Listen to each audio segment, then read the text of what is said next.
सरायकेला खरसावां जिला के आदित्यपुर थाना अंतर्गत मुस्लिम बस्ती एच रोड के समीप बेखौफ अपराध कर्मियों ने 27 वर्षीय युवक को गोली मार दी। सूचना पर पहुंची पुलिस ने युवक को टाटा मुख्य अस्पताल पहुंचाया, जहां इलाज के क्रम में युवक ने दम तोड़ दिया।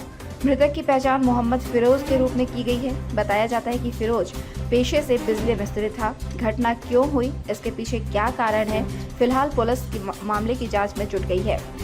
उधर इस घटना के बाद इलाके में सनसनी फैल गई है। फिरोज के संबंध में बताया जाता है कि वह काफी मिलनसार प्रवृत्ति का व्यक्ति था।